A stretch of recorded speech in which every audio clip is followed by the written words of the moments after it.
নওগাঁর মান্দায় বিএনপির আহ্বায়ক শফিকুল ইসলাম বাবুল চৌধুরী ও যুবদলের যুগ্ম আহ্বায়ক অ্যাডভোকেট মিজানুর রহমানের বিরুদ্ধে সংবাদ সম্মেলন করেছেন যুবদলের সিনিয়র যুগ্ম আহ্বায়ক আব্দুল জলিল।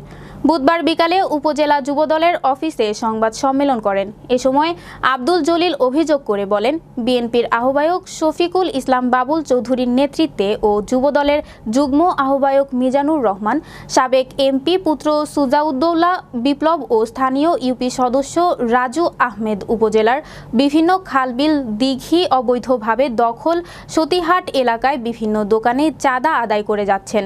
আব্দুল জলিল বলেন, কালীগ্রাম মৌজায় 2008 সালে 30 বছরের জন্য 14 লক্ষ টাকায় একটি পুকুর লিজ গ্রহণ করেন, কিন্তু আওয়ামী লীগের কিছু প্রভাবশালী নেতা জোরপূর্বক পুকুরটি দখলে নেয়। সরকার পতনের পর পুকুরটি উদ্ধার করে মাছ চাষের জন্য প্রস্তুত করেন। লিজকৃত পুকুরটিতে নিজ দলের বিতর্কিত ও অভিযুক্ত নেতারা আওয়ামী লীগের কিছু লোকজনকে লেলিয়ে দিয়ে পুকুরটি থেকে উচ্ছেদের পায়তারা চালাচ্ছেন। এ সময় উপস্থিত ছিলেন যুবদলের আহ্বায়ক নুরুল ইসলাম, যুগ্ম আহ্বায়ক সাদেকুল ইসলাম, জুয়েল রানা ও ওবায়দুল হক সহ যুবদলের অন্যান্য নেতাকর্মীরা। উপজেলা বিএনপির আহ্বায়ক শফিকুল ইসলাম বাবুল চৌধুরী তারই পৃষ্ঠপোষকতায় মান্দা উপজেলা যুবদলের যুগ্ম আহ্বায়ক মিজানুর রহমান মিজান সহ যুগ্ম আহ্বায়ক বিন্দু এবং সাবেক এমপি পুত্র সুজাউদ্দৌলা প্রামাণিক বিপ্লবের অর্থায়নে এবং তার পৃষ্ঠপোষকতায় তার লোকজনের দ্বারাই বিভিন্ন জায়গায় চাঁদাবাজি দুর্নীতি করে চলেছে।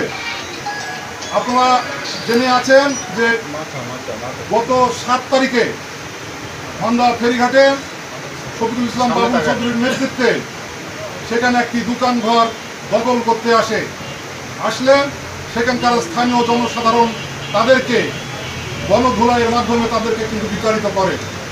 সতীহাটে বিভিন্ন দোকানপাট লুটপাট সহ নানান অভিযোগ রয়েছে তাদের বিরুদ্ধে।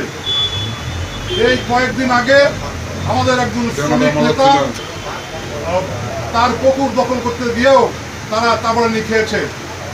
এ সকল প্রতিবাদ করায় আমাকে এবং আমার যুবদলকে বিভিন্নভাবে হয়রানির শিকার করছে এবং আর্থিকভাবে ক্ষতি করার চেষ্টা করছে।